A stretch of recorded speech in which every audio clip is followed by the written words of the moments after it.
और जो संशयात्मिका बुद्धि है वो सदा आपको दृढ़ निश्चय से दूर ही बनाए रखती है। वो दृढ़ निश्चय की अवस्था में आपको पहुंचने ही नहीं देगी। और बिन विश्वास भगति नहीं, बिना विश्वास के भगवान हिलते डुलते नहीं। फिर तो वो बैठे बैठे देखते हैं जो हो रहा है।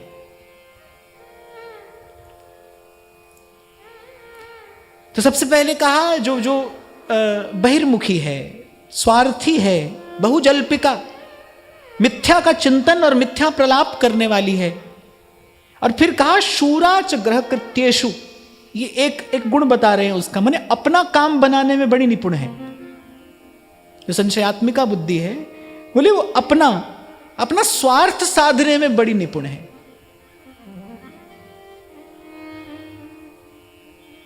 स्वार्थी व्यक्ति कैसे बात करने में बड़ा निपुण, बड़ा कुशल होता है। कभी कभी तो वो बात से ही अपनी बात बना लेता है, लेकिन मूल में क्या है? स्वार्थ है।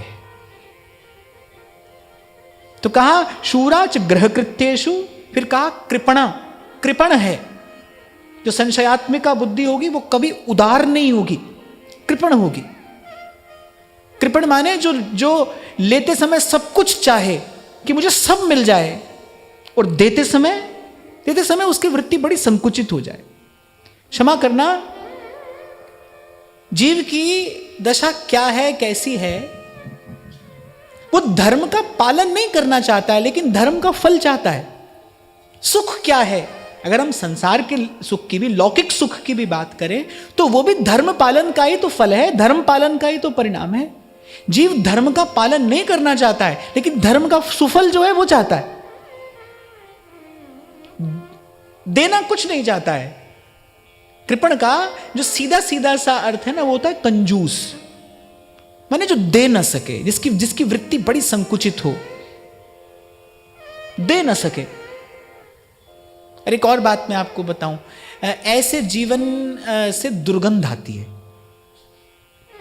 जैसे चरित्र की एक खुशबू होती है ना, एक सुवास होती है, चरित्र में एक पवित्रता, शीतलता होती है। जो व्यक्ति कृपण होगा ना, उस व्यक्ति के चरित्र से, उस व्यक्ति के जीवन से दुर्गंध आएगी।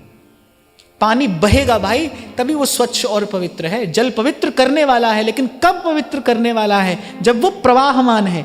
जब जल प्रवाहमान नहीं होता तो वो स्वयं ही अपवित्र हो जाता है। नहीं तो जल का तो भाई छींटा देने से भी कोई पवित्र हो जाता है ना, क्योंकि वो प्रवाहमान है, उसमें प्रवाहमानता है, तो वो पवित्र है। यदि कहीं रुक जाए तो वो स्वयं विकृत हो जाता है, रुके हुए जल में विकार उत्पन्न हो जाता है। आप यदि इसका विचार करो तो आप पाओगे कि जीवन में भी पवित्रता तभी तक तो है जब तक ये प्रवाहमान रहे, नहीं तो जीवन में जड़ता आ जाएगी। हमारा वेद कह रहा है चरे वेती, चलते रहिए, जीवन प्रवाहमान रहे, तभी इसमें शुद्धता, सात्विकता, उज्ज्वलता, पवित्रता, सरसता बनी रहेगी। जो आ रहा है ना, कुछ दीजिए भी। और मैं तो कहता हूं बिल्कुल स्वस्थ रहना चाहते हैं तो आवश्यकता से थोड़ा कम लेकर आता रहे और जाता रहे। संतों का जीवन मैंने ऐसा ही देखा। वो कह रहे राम जी की चिड़िया और राम जी का खेत, खाओ री चिड़िया भर भर पेट। वृंदावन में सुनने को मिलता है, संत लोग कहते हैं बांट कर खाना और वैकुंठ में जाना। भाई बांट कर खाएंगे, लेंगे भी और देंगे भी।